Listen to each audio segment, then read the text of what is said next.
I'm going to work a problem that involves Newton's laws of motion, in particular Newton's second law of motion, which is that relationship, connection between the net total force that acts on an object and the resulting acceleration of that object and the inertia or mass of that object. So that's F equals ma, Newton's second law.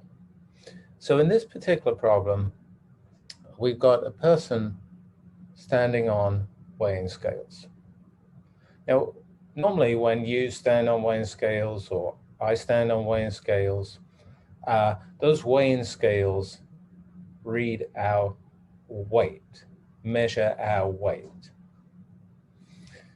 In this case, the weighing scales are in the elevator.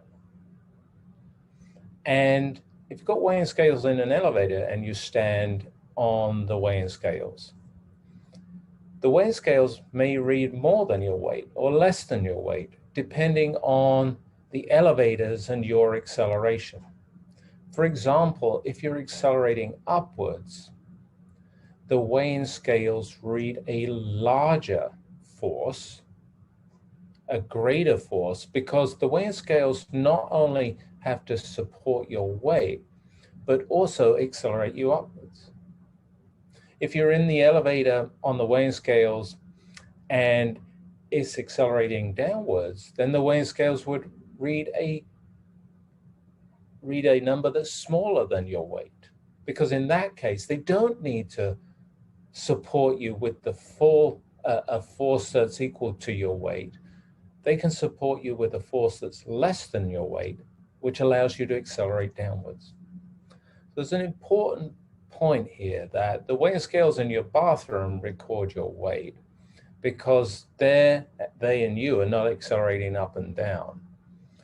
But weighing scales in an elevator can read more or less than your weight, depending on whether you and the scales in the elevator are accelerating up and down.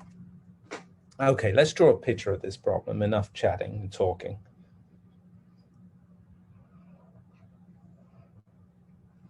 Here's the man, the rectangular man. And there are two forces that we need to worry about that are acting on the rectangular man. There's the force of gravity downwards. And so I'll just use Fg to indicate that. And here I'm thinking about just its size. And then there's the force of the weighing scales upwards. And I'll indicate that with this Fs. Now, in the case of the force of the weighing scales, we're told that the scales read 825 newtons. That's the force they exert. In the case of gravity, we're told the mass of the man is 75 kilograms. And so if we just multiply that mass by the acceleration of gravity, 9.8 meters per second squared, then that gives us the force of gravity. And I worked that out already. That was 735 newtons. So that's the downwards force of gravity. And just to be clear here, Fs, Fg, I'm just meaning the sizes of these forces. Gravitational force is downwards, the weighing scale force is upwards. So they're in opposite directions.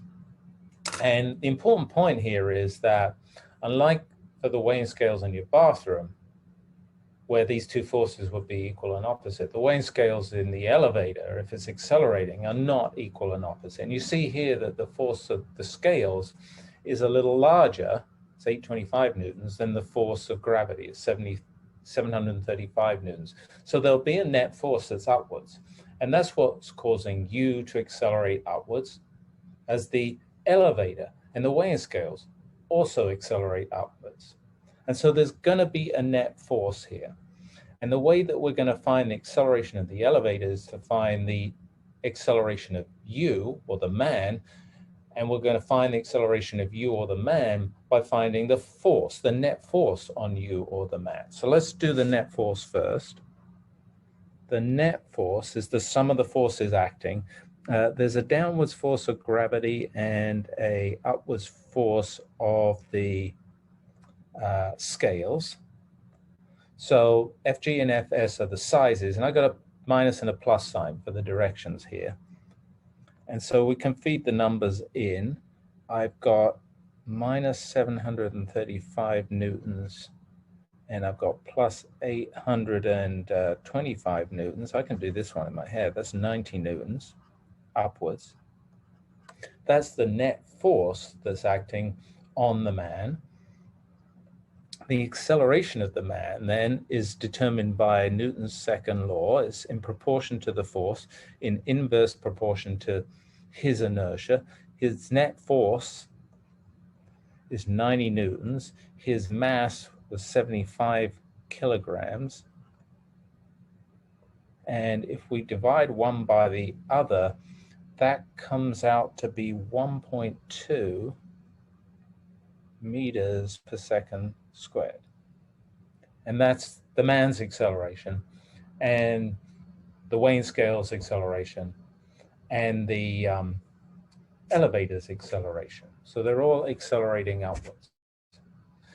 As I say, if the force read on the Wayne scales was less than the man's weight, the elevator would be accelerating downwards. Because the force on the exerted by the Wayne scales is greater than the man's weight, we know that it's accelerating upwards. So this is an upwards acceleration in the positive direction.